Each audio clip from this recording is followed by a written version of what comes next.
आओ दोस्तों, आज हम सुनते हैं शादी में दुल्हन के साथ बनी घटना। आज शादी हो रही थी। उसकी किसके साथ हो रही थी, क्यों हो रही थी, ये वो कुछ नहीं जानती थी। उसे तो सख्ती से तैयार होने का आदेश दिया गया था और बिना उसकी अनुमति के उसे तैयार भी कर दिया गया था। मानो एक गुड़िया को कपड़ों पहनकर मंडप में बैठा दिया गया हो।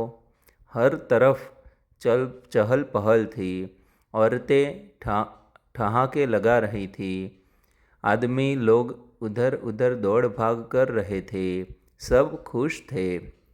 बस खुश नहीं थी तो वो दुल्हन। किसकी शादी जिंदगी आज बदलने वाली थी। वो किसी गुड़िया की तरह मंडप के पास रखी एक कुर्सी पर बैठी थी और हवन की अग्नि को लगातार देख रही थी। उसे कोई फर्क नहीं पड़ रहा था कि उसकी शादी हो रही है या फिर कितने लोग उसके आसपास बैठे हैं। उसे तो बस यही लग रहा था कि वो एक जहन्नम से निकलकर दूसरे जहन्नम में जा रही थी। यहाँ कुछ अपने कहने के लिए लोग तो थे, वहाँ ना जाने कौन होगा जिसके साथ वो रहेगी। वहीं उसी हॉल के एक कमरे में एक लड़की गुस्से में सामान को इधर उधर फेंक रही थी और उसके माता पिता उसे रोकने की कोशिश में लगे थे। लेकिन लड़की अपने आप से बाहर थी। वो गुस्से में बोल रही थी कि आपने उसकी शादी कैसे फिक्स कर दी। इतने अच्छे लड़के के साथ वो तो मेरा होना चाहिए था। मैं उससे शादी करना चाहती हूँ। मैं उसकी प्रॉपर्टी पर अपना हक जताना चाहती हूँ, वो नहीं।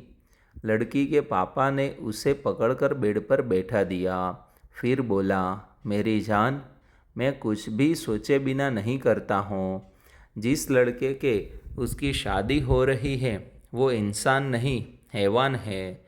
जितनी जिल्लत उस लड़की को यहाँ मिली है वहाँ इससे भी ज़्यादा मिलने वाली है।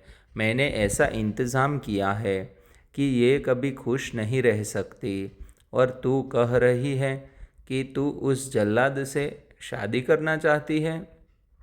तूने उसे सोशल मीडिया पर देखा है, लेकिन मैंने उसे अपनी आँखों से देखा है। जानवरों जैसा सुलूक करता है ये लोगों के साथ।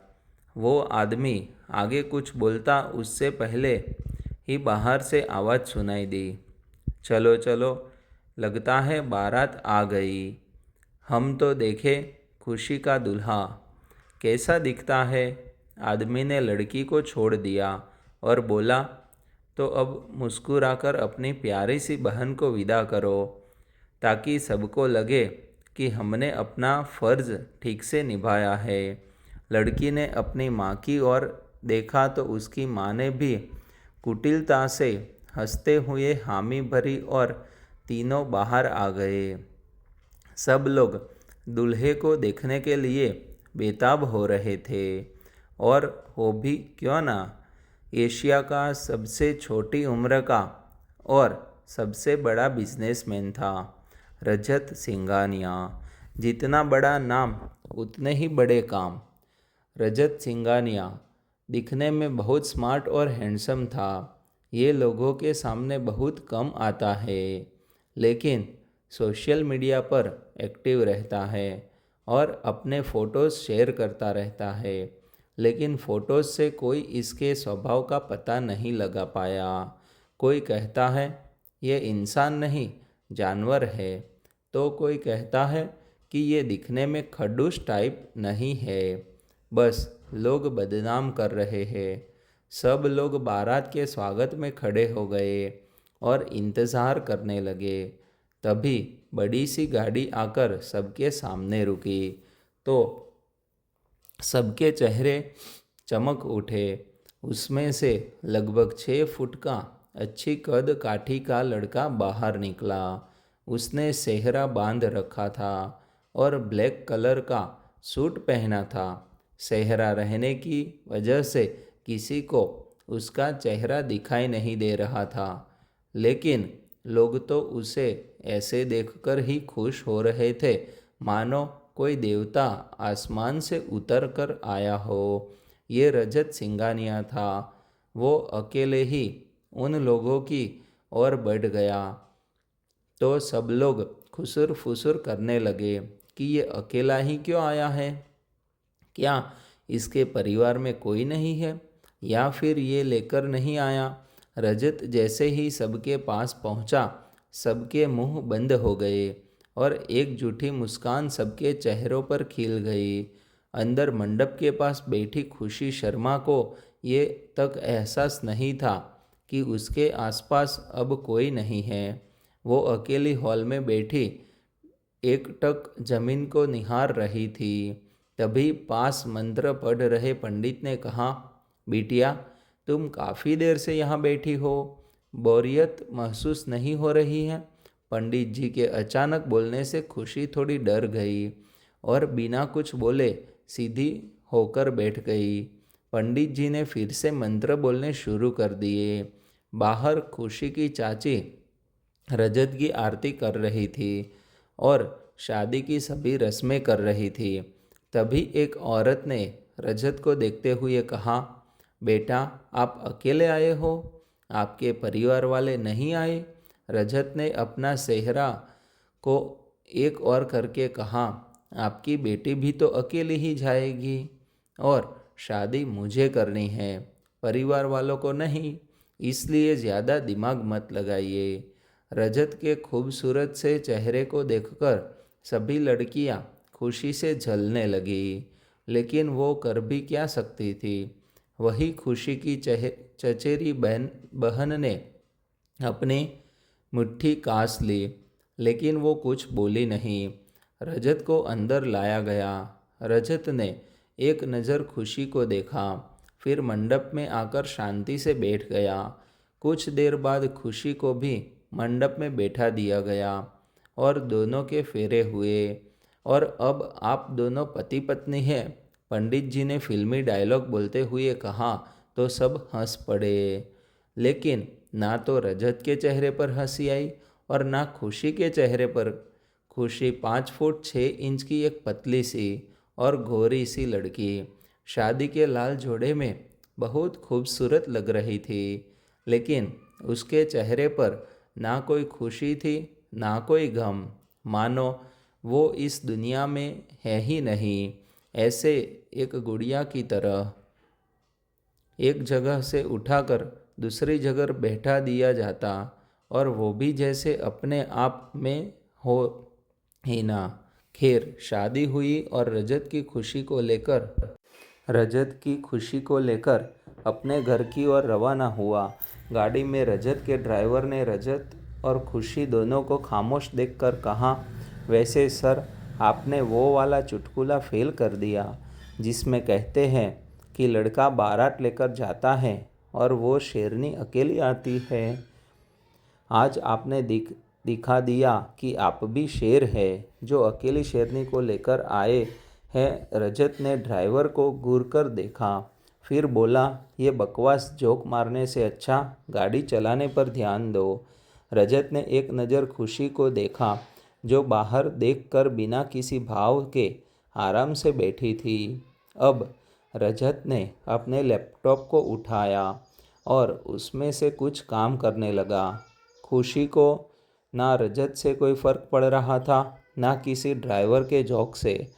वो तो बस अपनी किस्मत पर अंदर ही अंदर रो रही थी, क्योंकि बाहरी आंसू तो उसके कब के ख़त्म हो चुके थे। 10 साल से वो अपने बाहरी आंसुओं को बहाती रही है, लेकिन अब वो रोती नहीं है। जो होता है उसे सहती है, और बस सहती ही है। चाचा चाची और बहन के जुल्मों की सारी हदें पार हो चुकी थी, और अब उसे बिना बताए उसकी शादी कर दी गई।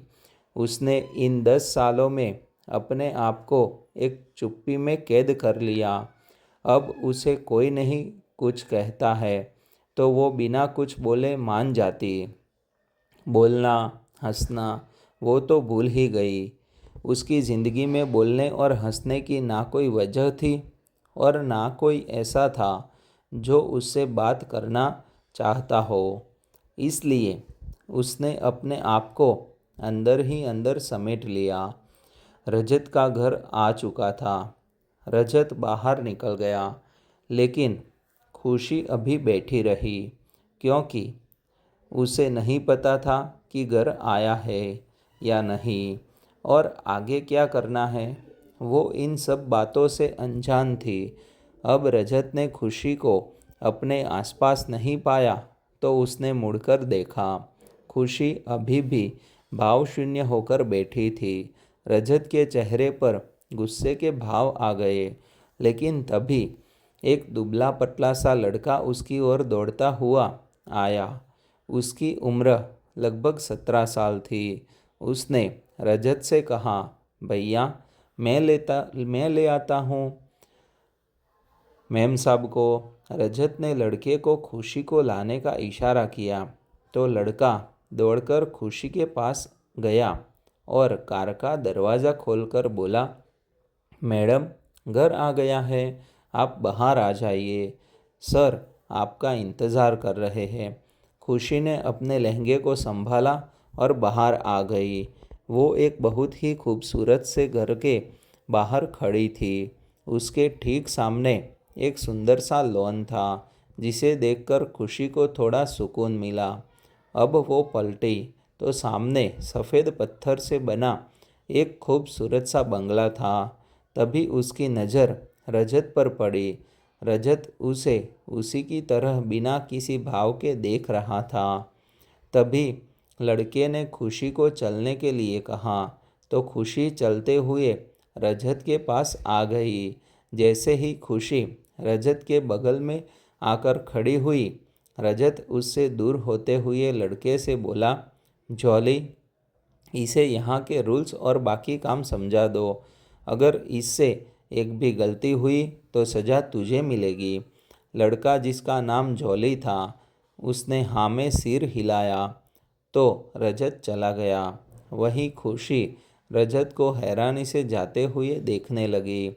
जॉली ने खुशी को देखकर कहा, आप बहुत खूबसूरत है मैम।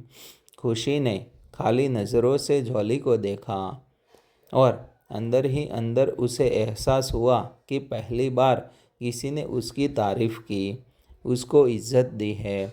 अब जॉली ने खुशी को चेहरे पर कोई एक्सप्रेशन नहीं देखे तो वो उदास होकर बोला, आप भी बिल्कुल सर की तरह ही हैं, लेकिन आपको यहाँ नहीं आना चाहिए था। ये जगह आपके लिए नहीं है।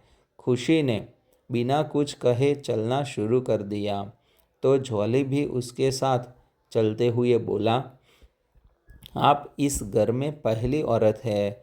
इससे पहले यहाँ कोई औरत नहीं आई और ना ही यहाँ कोई औरत है, इसलिए आपको और सावधानी से रहना होगा।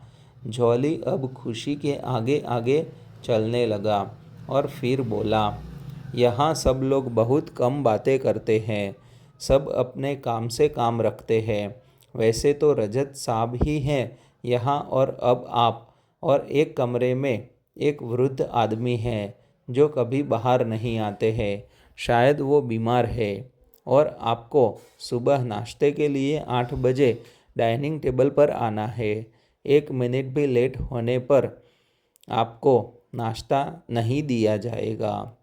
नाश्ते की टेबल पर ही रजत सर से आपकी मुलाकात होगी और आपको जो बात करनी हो आप वहाँ कर सकती हैं।